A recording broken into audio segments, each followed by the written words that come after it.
So Trey, I know every day you guys are getting after it. It's what you guys do, but a little bit extra pep in the step, a little extra juice after a W. Yeah, yes, sir. Just coming to work every day. Ultimate goal is just to get better. Go to work every day with the offensive line. Just get better in every aspect of the game that we can get better in. Trey, why do you think you had your best game on Saturday? I didn't really change anything up. I just came, took every word Coach Friend said to heart, worked my butt off, tried to finish my blocks. What does this rivalry mean to you, and how much motivation is it just the fact that Alabama's gotten the better of this rivalry the last 12 years or so? Yeah, this rivalry means a lot to me myself. I've been coming to this game since I was a little boy. Coming either Neyland or going to Tuscaloosa to Bryant Denny. It's a game important to my family. We've always grown up watching both these teams. Obviously it's a rivalry that extends back a long time. It means a lot to a lot of people from both sides. What are some of your memories from some of those games you went to as a kid? Yeah, I got some memories, man. I won't talk about all of them, but I do have some good memories. A lot of legendary players played in this game. I remember just waking up sometimes Saturday morning on CBS watching the game unfold. So I have some good memories of it. Any favorite games you watched from this series? Nah, not in mine. When you picked Tennessee, is this one of the matchups that you're looking forward to most, playing a team like Alabama, especially on the road? Yeah, absolutely. Anytime you play a storied SEC team, on the road especially, it's always a great opportunity. It's something I dreamed of as a kid, and something I can't wait to live out again. As a competitor, you probably want to see where you guys and you specifically stand against elite competition. How much is that a driving force for you? Yeah, absolutely. They're elite talent, elite team. We always like to see where we stand in terms of competition. As a competitor, I always want to compete against the best, to be the best, and it'll be a great challenge. It'll be really possess a great challenge this Saturday. Obviously, South Carolina won as a really heavy underdog last week. Is that something that's kind of come up, just the idea that anything can happen in this league? Not exactly. We're just going to go to work the same way we do every week. Put everything that Coach Pruitt teaches and coaches onto us and, apply it onto the field. The way that offensive line, the way you guys as a unit played on that 91-yard drive, how can you translate that to kind of a full game, moving forward? It was a great feeling, but, just moving forward, just kind of do our jobs more consistently, getting the right angles, especially myself, getting the right zone angles, not doing my job a high percentage of the time, but all the time, doing everything the coaches asked me to do and put forth onto the field. What was some of the coaches stuck out on film when you guys rewatched that drive? Just physicality and 1-2. We weren't doing everything perfect. We just had a great will to go out there and get it done. What were the coaches' sort of talking points when they were rewatching that with you guys? We played a physical game. There's still a lot of things that we need to do better. A lot of things we need to polish up on. A lot of the small details that we need to do better to be more successful. How did you feel about the way you played personally Saturday, and did you think that was your best game? It was okay. There are a lot of things I need to fix. I was on the ground way too much in the run game. I need to sustain my blocks a lot better. Hand placements needs to be way cleaner. Eyes need to be better on a lot of different facets of the game. There's a lot of things I need to do better. If you pancake someone and you go to the ground also, is that a negative, or how does that grade it when you guys look at it? Anytime he's on his butt or on the ground, it's a knockdown. So I'll take it either way, stand it up or on top of him. Is it like a plus play if you stay up and are able to throw another block, or how's that graded out?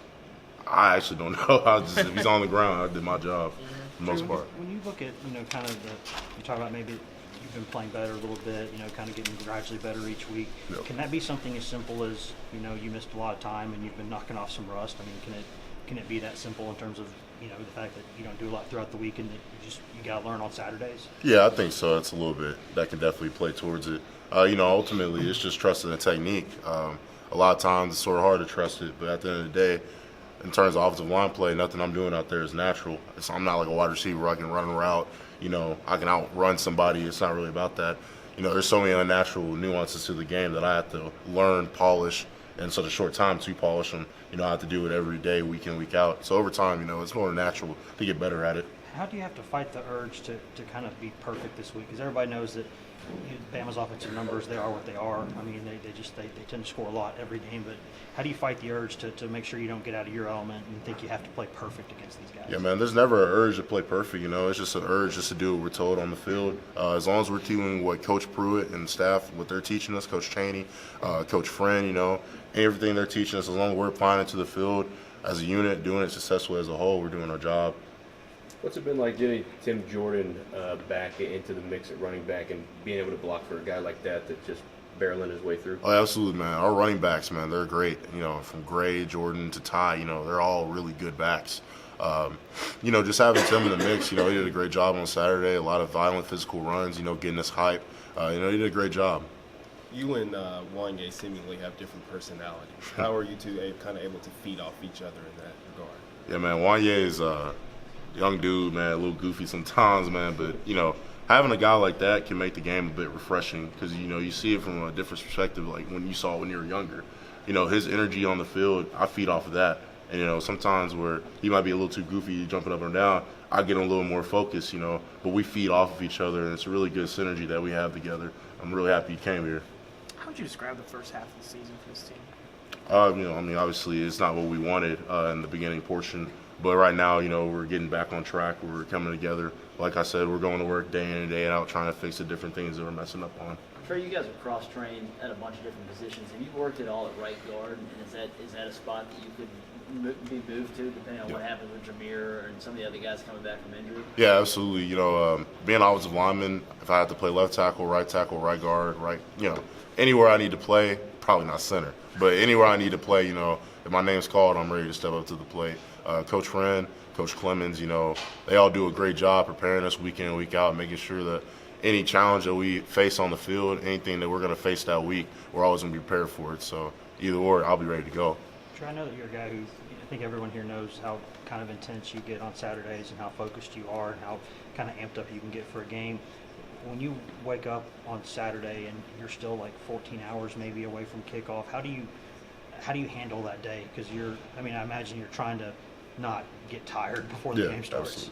Absolutely. Yeah, it's definitely a thing you can wear yourself out mentally just by thinking about it too much. And, you know, anytime I have a night game, you know, a later game, my main focus is just sleeping because there's no need for me to think about the game that's 9 hours away. You know, just thinking about that over and over and over and over and beating myself in the head about it. I'd rather just get some rest and really, you know, getting closer to the game, pregame meal. Prior to that, you know, we have a meeting, then my focus sort of shifts. But if I prepare too early, then you can really have a burnout. Saw the video of you saying a couple times about those orange pants. what's the Orange britches, man. Did you guys just like the way they looked? Is the fact that you won make them more popular? Like, what do you kind of think of those? I've always wanted to wear them since like freshman year. We didn't get an opportunity, but I know I was getting taped and they said they were out there, so I got a little hyped up. But you know, it was a cool experience wearing them. Wanye told us last week he thought you were the meanest lineman for Tennessee. Is that like the biggest compliment you can get for a lineman? Yeah, man, I love that. Me and Jameer are fighting for that, I would say. But, you know, I do want to bring a mean mentality. You know, at the end of the day, it is a game, but, you know, sometimes got to be a little bit of a street fight out there. You know, you want a dog in that competition. You want someone to be a mean dude and set the tone. Do you talk to Wanye about that at all? No, I haven't. That's fine. I'm gonna address it. When you talk about the orange pants, as one of the leaders on this team, do you think you can put in a vote to wear them again Saturday? Nah, man, we're not focused on that. You know, Coach Pruitt, if he decides that's what our uniform's gonna be, you know, we're gonna rejoice about it. We're gonna have a good time. You know, but regardless of the situation, wearing orange pants, white pants, you know, anything we wear, we're gonna be ready for the challenges we face on the field. That's more what we're focused on. Trey, back in the old days, Tennessee and Alabama would wear their home uniforms against each other all the time. Would you like the conference to kind of relent on that and let that tradition come back? Yeah, I'm always big on jerseys. Growing up, I didn't really mind seeing that. I would love to have it, but you know, obviously, it does not really matter. It doesn't really matter that much in the grand scheme because you know, at the end of the day, it's about performance on the field. But I would love to see it, honestly.